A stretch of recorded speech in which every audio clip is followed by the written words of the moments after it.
So hi everyone, this is Abhishek और आज हम बात करने वाले हैं फ़ैट लॉस के बारे में। वो 6 तरीके या 6 इम्पॉर्टेंट तरीके कह लें जो हमारी फ़ैट लॉस जर्नी में हमें हेल्प करते हैं। तो पहला तरीका है, अगर आप फ़ैट लॉस कर रहे हैं, सबसे पहले आपको कैलोरीज डेफिसिट रखनी है। यानी अगर आप वेट गेन करते हैं जिस टाइम, तो आपकी कैलोरीज सरप्लस होती हैं। अगर आप फैट लॉस कर रहे हैं तो आप कैलोरीज डेफिसिट रखनी है।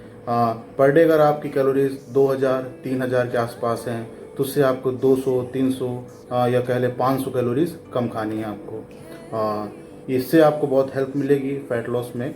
और दूसरा तरीका हमारा है, अपने जो मैक्रोज हैं, मैक्रोज को बैलेंस करके रखना। यानी आपके जो प्रोटीन, कार्बोहाइड्रेट, फैट्स हैं, इनको बैलेंस करके चलना है। जब आप वेट गेन कर रहे होते हैं उस समय आप कार्बोहाइड्रेट का इंटेक सबसे ज़्यादा रखते हैं, प्रोटीन भी रखते हैं। और अगर आप फैट लॉस कर रहे हैं, फैट लॉस के टाइम आपको कार्ब्स थोड़े से कम कर देने हैं और प्रोटीन इंटेक अपना बढ़ा देना है। यानी कह लें कि 1:2 के आसपास आपको अपना मैक्रोज बैलेंस करके रखना है।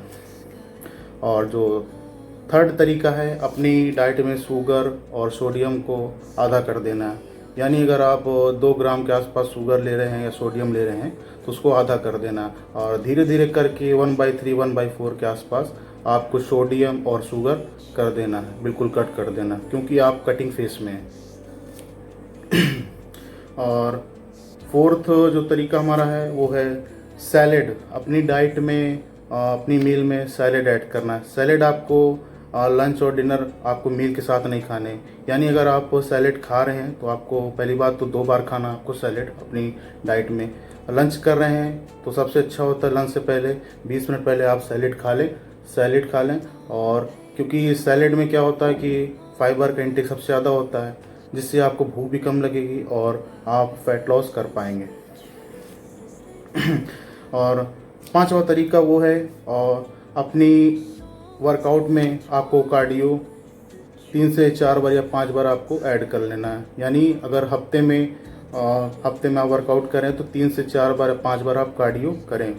सबसे बेस्ट होता है, आप अगर मॉर्निंग में कर रहे हैं तो आप खाली पेट करें, सबसे बेस्ट है आपके लिए, फैट लॉस के लिए। और अगर आप इवनिंग में कर रहे हैं तो इवनिंग में आप वर्कआउट करने के बाद या वेट ट्रेनिंग करने के बाद आप अपना कार्डियो कर सकते हैं।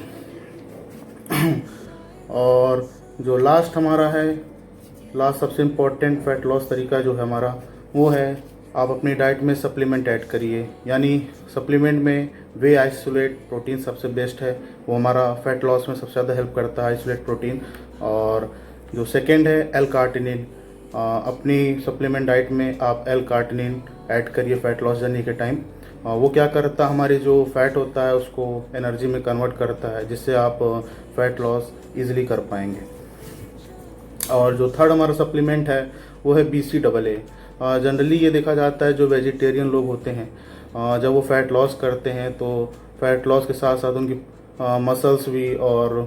मसल्स भी कम हो जाती हैं, और जिसके कारण वो मसल लॉस भी कर दे रहे हैं। तो उसके लिए सबसे बेस्ट ऑप्शन होता है कि आप अपने डाइट में या अपने सप्लीमेंट डाइट में BCAA ऐड कर लें। BCAA यानी ब्रांच चेन अमाइनो एसिड्स होते हैं हमारे, जो हमारे बॉडी जो हमारी है वो खुद वो अमाइनो एसिड नहीं बना पाती है, जिसके कारण हमें सप्लीमेंट के द्वारा BCAA या अमाइनो एसिड्स को लेना पड़ता है। जो हमारे अमाइनो एसिड्स होते हैं 3, वो होते हैं आइसोल्यूसिन हो गया, ल्यूसिन हो गया और वेनिलिन हो गया। ये 3 अमाइनो एसिड हमारी बॉडी नहीं बना पाती, जिसके कारण हम इसे BCAA के थ्रू लेते हैं। और ये फैट लॉस जर्नी में बहुत अच्छा हेल्प करता है, जिसके कारण आप फैट लॉस कर पाएंगे। ऑप्शनल है, अगर आप लेना चाहें तो बहुत अच्छा, नहीं लेना चाहें तो ये जो 5 तरीके हमने बताए हैं, 6 तरीके बताएं, इससे भी आप कर पाएंगे, कोई प्रॉब्लम नहीं है। तो अगर आपको वीडियो अच्छी लगी है तो इसको शेयर करिए और सपोर्ट दिखाइए। Thank you so much.